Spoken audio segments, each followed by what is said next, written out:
Hello students, this is lecture number 18.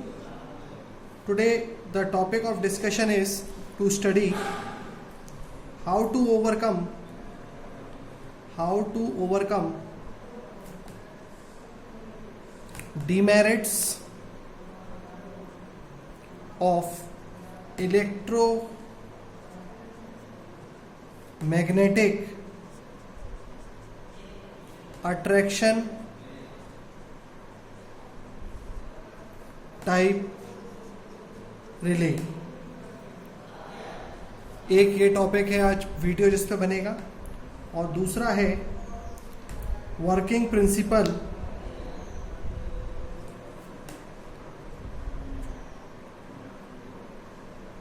Of induction relay. और working principle पहले बताकर induction relay फिर start होगा। Okay, so let's start the first part कि क्या है हमारा डीमेरिट। तो स्टूडेंट्स हमने जैसा कि हमने देखा था कि 4 टाइप के होते थे और vibration was the problem was. अब हम बात करते हैं जो इलेक्ट्रोमैग्नेटिक अट्रैक्शन टाइप रिले था। आप याद करिए उसकी क्या प्रॉब्लम थी। उसकी एक ही प्रॉब्लम थी कि उसमें अगर ये है spring force, restraining force Fr, और ये था करंट, जिस करंट, ये एक नॉर्मल करंट है, और इस करंट की वजह से जो फोर्स प्रोड्यूस होता था वो फोर्स ऊपर ऊपर ऊपर ऊपर जब तक रहे तब तक तो ठीक था, लेकिन क्योंकि वो नीचे भी डेवलप हो जाता था इस टाइप से, आपने मेरे पुराने वीडियोस में देखा होगा, तो ये जो कंट्रोलिंग फोर्स है F कंट्रोलिंग, इसकी वजह से जो हमारा प्लंजर है, ये प्लंजर है और ये मूविंग कॉन्टैक्ट्स हैं, जब ये अट्रैक्ट होता है और रिपल होता है तो अट्रैक्शन रिपल्शन के कारण यहाँ इन कॉन्टैक्ट्स पर आग लगती है, यानी कि इसको हम आर्किंग बोलते थे, और जिसकी वजह से ये कॉन्टैक्ट्स जल सकते हैं। और इस वजह से ये क्यों हो रहा था, क्योंकि जो फोर्स, कंट्रोलिंग फोर्स है, डिफ्लेक्टिंग फोर्स ऑफ करंट है, वो अगर रिस्ट्रेनिंग फोर्स से ज़्यादा हो जाएगा तो ये ठीक है, ये अट्रैक्ट हो गया। लेकिन जब ये कम हो जाता था, और ये कम क्यों हो जाता था, क्योंकि साइनसॉइडल वेव ऑफ करंट के कारण मैग्नेटिक फील्ड भी अपना डायरेक्शन चेंज करती है, तो there is attraction and repulsion, that is not constant. तो इसकी वजह से प्रॉब्लम नंबर 1 था वाइब्रेशंस और रिले कैन डैमेज, और बहुत सारे मैंने पॉइंट्स वहाँ पर आपको लिखे थे। स्पार्किंग होती है, वो अभी नहीं लिख रहा हूँ। तो टू ओवरकम, अगर मैं इसको एडवांटेज में बदलना चाहूँ तो इसका एडवांटेज टेक्निकली क्या होना चाहिए। टेक्निकली ये है कि अगर ये रिस्ट्रेनिंग फोर्स है, तो अगर रिस्ट्रेनिंग फोर्स से कंट्रोलिंग फोर्स जब लगे तो वो डाउन ना आए, हमेशा ऊपर ही ऊपर रहे, बस इसके मेंटेन।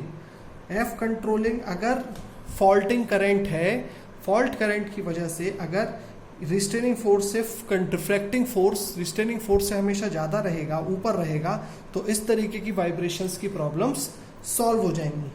तो ऐसा हो, इसके लिए हम कुछ कंस्ट्रक्शंस में चेंज करते हैं, और वो कंस्ट्रक्शनल चेंज क्या है, लेट अस डिस्कस। तो एक सिंपल एग्जांपल लेता हूं मैं। जैसे हमने एक हिंज टाइप, ये देखिए,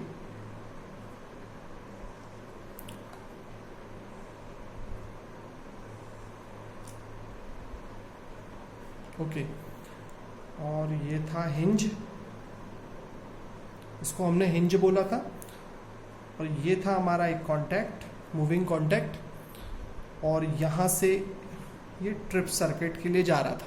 ठीक है, ये कॉन्टैक्ट्स हैं और ये मूविंग कॉइल है, और यहाँ पर हमने कहा था कि दिस इज़ द इनपुट। ये करंट ट्रांसफार्मर से इनपुट आ रहा है CT से, ये करंट भी हो सकता है या वोल्टेज भी हो सकता है। इसके द्वारा जो मैग्नेटिक फील्ड प्रोड्यूस हो रही थी, जो कि ऐसे ऐसे एंट्री कर रही थी, और इस मैग्नेटिक फील्ड के कारण ये मूविंग आर्मेचर यहाँ पे कांटेक्ट में अगर टच हो जाएगा तो हमारा ट्रिप कॉइल सर्किट कंप्लीट हो जाता था। लेकिन एसी करंट के फ्लक्चुएशन की वजह से ये ओपन क्लोज हो रहा था, जिसकी वजह से हमने ये डायग्राम स्टडी किए। अब हम क्या करेंगे, हम इस कंस्ट्रक्शन को थोड़ा सा चेंज करेंगे and we will use a shading ring हम यूज करते हैं यहाँ पर, शेडिंग रिंग। इस शेडिंग रिंग का कॉन्सेप्ट क्या होता है, या शेडिंग कॉइल का कॉन्सेप्ट क्या होता है, ये अपनी खुद की एक नेट मैग्नेटिक फील्ड प्रोड्यूस करेगी। तो there will be a generation, अगर ये करंट है I और एक हमारा फ्लक्स है φ1, लैगिंग फ्लक्स है φ1, और ये शेडिंग रिंग की वजह से जब हमारा फ्लक्स ट्रेवल करेगा तो एक और फ्लक्स, नेट फ्लक्स प्रोड्यूस होता है φ2, जो कि हमारे रिस्ट्रेनिंग फोर्स को अप मेंटेन करने में उसकी एक एंटी टॉर्क डेवलप करेगा, जिसकी वजह से हमारा जो ये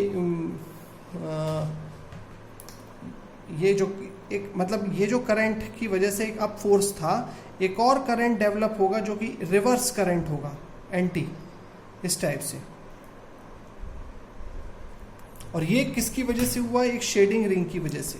तो सेम कंस्ट्रक्शन में जो डीमेरिट है वाइब्रेशन का, वो हम यहाँ पर शेडिंग रिंग की मदद से अवॉइड कर सकते हैं। दूसरा तरीका क्या होता है कि हमको अल्टीमेटली ये शेडिंग रिंग कर क्या रही है, ये करंट का देखो फोर्स को डिफ्लेक्ट करने की प्रक्रिया हो रही है स्टूडेंट्स। अब आप जानते हो कि जैसे फॉर एग्जांपल मैं दूसरा एक और डायग्राम लेके आपको बताता हूँ। हम कभी कभार कैपेसिटर भी यूज़ कर सकते हैं सपोज। तो जैसे ये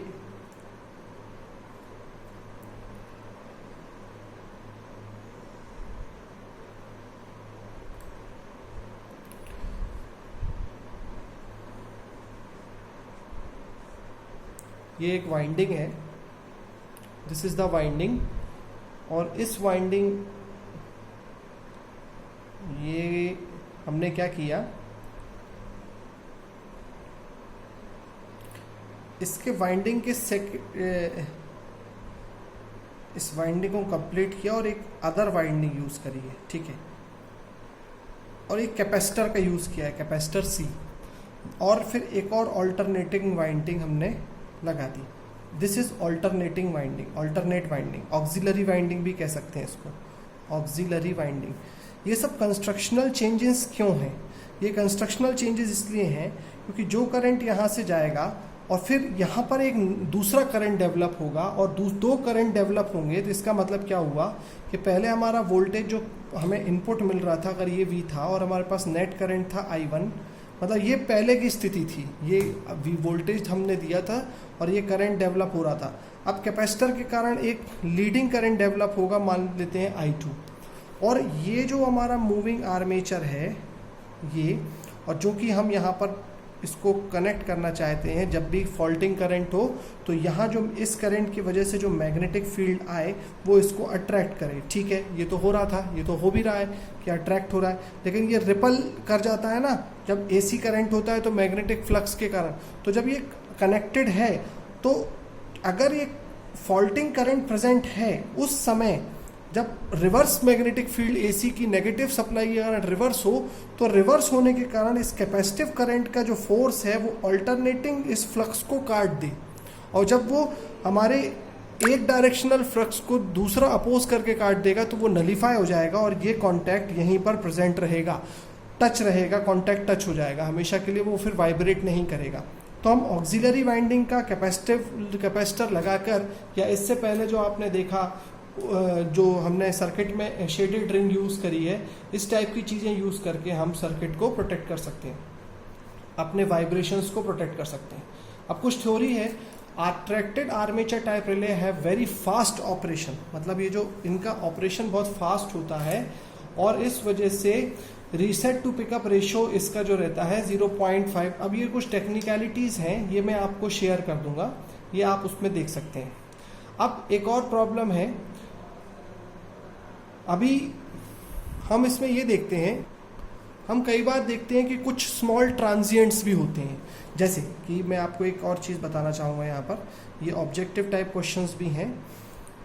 सपोज कीजिए ये एक प्लंजर है और ये कॉन्टैक्ट्स हैं, इसको मैं ऐसे ले लेता हूँ और ये जो मूविंग प्लंजर है ये वाला, ये अगर नीचे खिसकेगा तो ये दोनों कॉन्टैक्ट टच हो जाएंगे, और जब ये टच हो जाएंगे तो क्या होगा, रिले सर्किट कंप्लीट हो गया। रिले सर्किट कंप्लीट होने का मतलब ये हो गया अल्टीमेटली इसके ऊपर सर्किट ब्रेकर सर्किट होगा। वो अभी हम वहाँ पे बार बार मैं अपने पुराने वीडियोस में बता चुका हूँ। अब क्या होता है, कई बार यहाँ से इनपुट आया, तो इनपुट आया, ये अट्रैक्ट हुआ, डिस्कनेक्ट हुआ। हम क्या करते हैं, कई बार हम इसको एक और प्रोटेक्शन दे सकते हैं, और वो प्रोटेक्शन है जिसको हम बोलते हैं oil dish pot. Oil dish pot, इसका क्या मतलब हुआ वो देखते हैं। हमने इस प्लंजर को एक पिस्टन से कनेक्ट कर दिया है। दिस इज अ पिस्टन, ये एक पिस्टन है और इसमें ऑयल भरा हुआ है। दिस इज ऑयल, ये ऑयल है। अब इससे क्या होगा, ऑयल की अपनी एक विस्कोसिटी होती है। विस्कोसिटी का मतलब होता है एक छोटा सा रेजिस्टेंस। अब मान लो ट्रांजिएंट का क्या मतलब हुआ कि कोई अगर गलती से फॉल्ट आया तो एकदम से करंट एब्रप्टली इंक्रीज हुआ। अब एब्रप्टली इंक्रीज होगा तो क्या होगा, इस कॉइल की मैग्नेटिक फील्ड जो जनरेट होगी वो अपना नेचुरल ऑपरेशन करेगी और ये इसको खींच लेगी, और हमारा रिले सर्किट ऑपरेट हो जाएगा। और मान लो अगर वो ट्रांजिएंट फॉल्ट है, transient fault very short, transient fault जो होते हैं, ट्रांजिएंट आप जानते हो, ट्रांजिएंट फॉल्ट्स, इनका क्या मतलब होता है, वेरी शॉर्ट इंटरवल।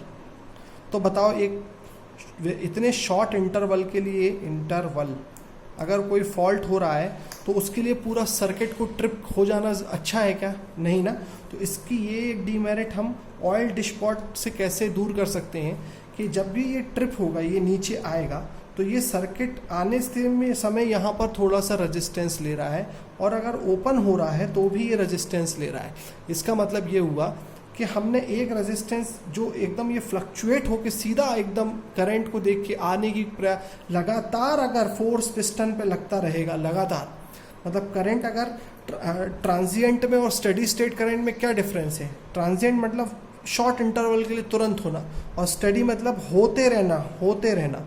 तो अगर करंट एब्रप्टली इंक्रीज होता जा रहा है कॉइल में, तो ज़रूर इसका फोर्स इस पिस्टन को नीचे ले आएगा और ये कॉन्टैक्ट कनेक्ट हो जाएंगे।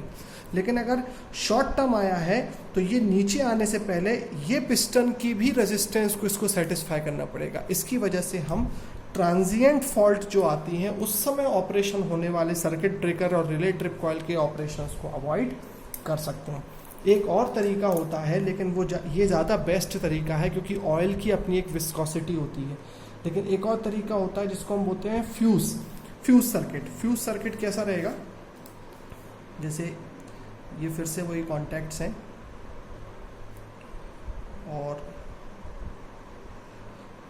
ये है हमारा ट्रिप सर्किट। अब हमने क्या किया, इस जगह पर एक फ्यूज लगा दिया है।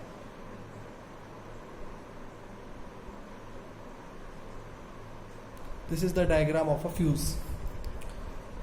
अब एकदम से अगर ट्रांजिएंट आया तो ट्रांजिएंट आएगा तो क्या होगा, यहाँ से इस जगह से शॉर्ट सर्किट, फ्यूज का रेजिस्टेंस बहुत कम, तो यहाँ से चला जाएगा, और यहाँ से चला जाएगा तो ये अगर स्टेडी स्टेट है तो ये तो ओपन हो जाएगा, है ना।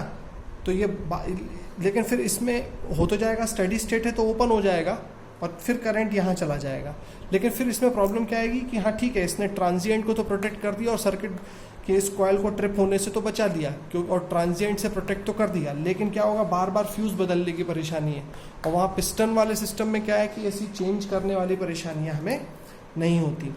तो पहली परेशानी थी वाइब्रेशंस आते थे, तो उसको हमने शेडेड कॉइल से और शेडेड रिंग से दूर किया और ऑक्सिलरी वाइंडिंग से दूर किया, और इस टाइप के ऑयल डिश पॉट को यूज़ करके भी हम कुछ अपने negativities of electromagnetic attraction type relay दूर कर पाते हैं।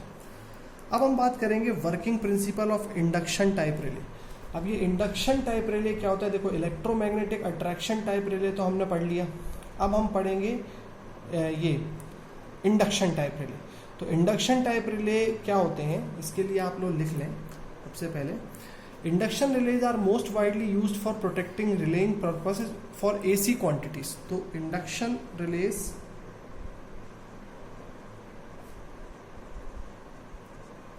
are used for AC quantities।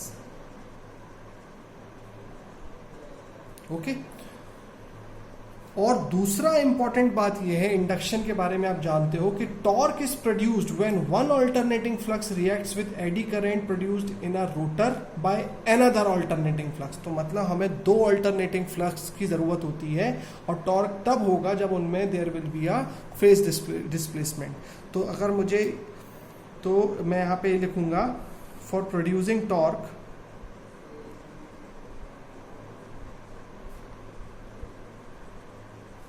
there is a need of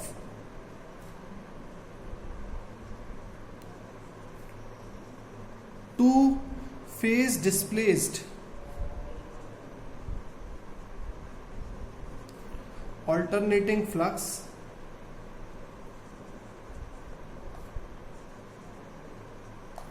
phase displaced alternating flux। ठीक है, तो इसको वर्किंग प्रिंसिपल को हम समझने की कोशिश करते हैं। तो वो कैसे समझेंगे, देखिए सबसे पहले आप इस रूल को देखिए, मैं ऐसे बताता हूँ। Current carrying conductor will produce a magnetic field curling fingers में। अगर यहाँ पे करंट है तो हमें ऐसे मैग्नेटिक फील्ड मिलता है, ये आप जानते हैं।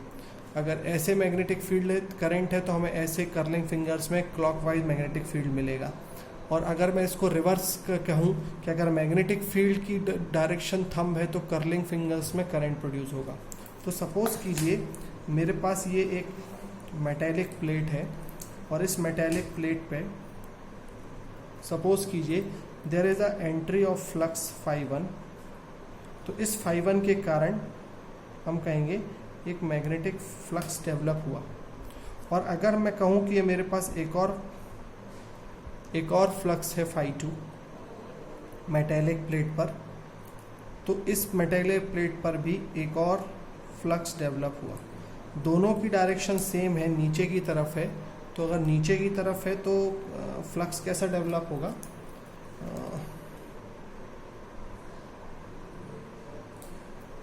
Like this.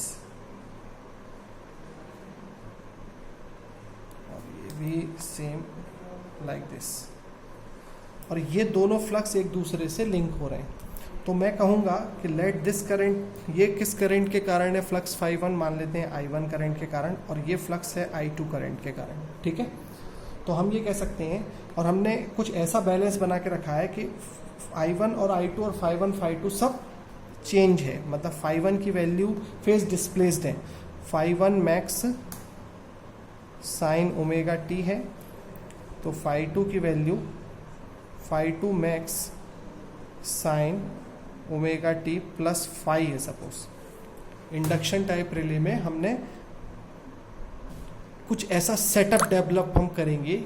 ये आपको समझना है, इंडक्शन टाइप जहाँ पर भी हम रिले यूज़ करेंगे वहाँ अगर एक करंट है तो हमें दूसरा करंट वहाँ जनरेट करना होगा जो कि एक अलग से फेज डिफरेंस को क्रिएट करेगा। तो ये क्या मतलब हो रहा है कि ये मान लेते हैं मेरा φ1 है, और φ1 आप जानते हो φ1 लेंस लॉ से जो I1 है वो ये होगा I1 90 डिग्री। ठीक है, अब φ2 क्या है, sine omega T plus phi. तो मान लेता हूँ मैं, ये है एंगल फाई, ये थीटा लिया है मैंने, ये थीटा है। ठीक है, तो ये है मेरा φ2 और इसका 90 डिग्री अगर मैं ड्रॉ करूँ तो यहाँ कहीं आ जाएगा I2। This is the current I2। तो हम ये कह रहे हैं कि यहाँ पर जो φ1 है, φ1 I1 के कारण है लेकिन वो I2 से इंटरैक्ट करेगा। तो φ1 विल इंटरैक्ट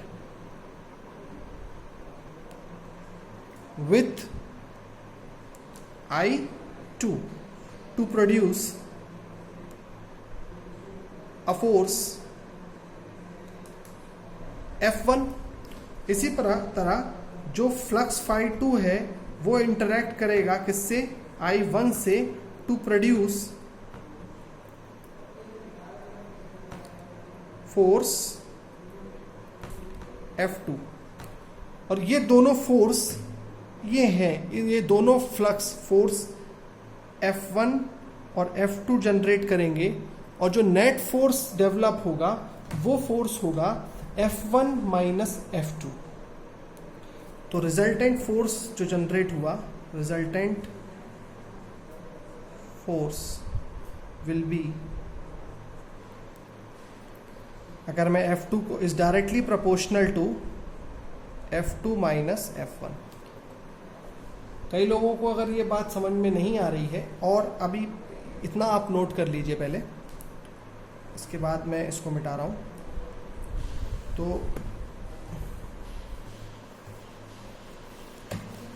अब कई लोगों को ये बात अभी उतना समझ में नहीं आ रहा, क्योंकि मैं पहले इंडक्शन रिले से पहले उसका वर्किंग प्रिंसिपल बता रहा हूँ। तो जब इंडक्शन रिले बताऊंगा तब आपको और क्लियर हो जाएगा ये। पहले वर्किंग प्रिंसिपल में इतना दिमाग में रखो कि हमने किस तरह से इंडक्शन रिले का यूज़ हम क्यों कर रहे हैं, एसी के लिए यूज़ कर रहे हैं, और दो हमें नेट क्वांटिटी ऑफ फ्लक्सेस की ज़रूरत पड़ेगी। अब हम क्या करेंगे, हमने यहाँ पर देख लिया कि जो I1 करंट है उसकी वैल्यू क्या होती है। I1 करंट होता है d phi 1 by dt, यानी कि अगर phi 1 की वैल्यू मेरी phi m sin omega t है, तो I1 की वैल्यू होगी phi 1 m sin omega t का डिफरेंशिएशन होता है cos omega t।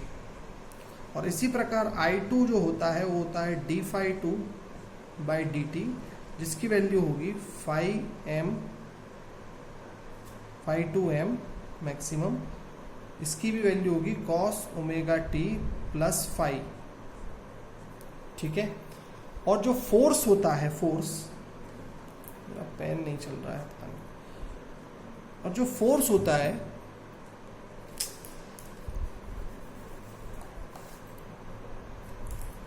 Any force F,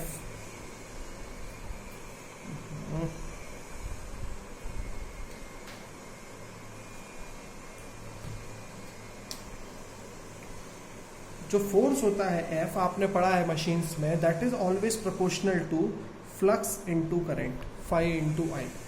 तो जो F1 होगा वो होगा proportional to phi 1 into I2, और F2 जो है वो होगा proportional to phi 2 into I1। Okay. तो रिजल्टेंट फोर्स क्या है, और रिजल्टेंट फोर्स क्या है, वो है directly proportional to F2 minus F1। इसका क्या मतलब हुआ, F2 माइनस F1 से डायरेक्टली प्रोपोर्शनल है, तो F2 माइनस F1 से प्रोपोर्शनल है, इसका मतलब ये हुआ कि अब मुझे करना होगा force resultant is equal to, एक काम करता हूं मैं यहां से इसको कंटिन्यू कर दूंगा अपने नेक्स्ट वीडियो में, और हमें इसको सॉल्व करना है। F2 की वैल्यू फाई 2 I1, मतलब पूरा ये आ जाएगा I1 की value phi m cos omega t। आप इसको अगर मैं लिख के ही बता दूं, मेरा पेन थोड़ा सा गड़बड़ कर रहा है, तो I will do it in the next video. Okay, लेकिन मैं ऐसे बता देता हूं, F2 की वैल्यू होगी मेरी F2 माइनस F1, और F2 की वैल्यू है phi 2 into I1। Phi 2 into I1 मतलब फाई 2 की वैल्यू है आपकी phi 2m sine omega t plus phi into I1 मतलब phi 1m cos omega t। ये मल्टीप्लाई हो जाएगा, और दूसरी तरफ से क्या हो जाएगा, phi 1m sine omega t into phi 2m cos omega t plus phi. तो इसमें फॉर्मूला लग जाएगा sine A cos B minus cos A sine B. इस तरीके से हम इसको नेक्स्ट वीडियो में कंटिन्यू करेंगे। Okay, thank you.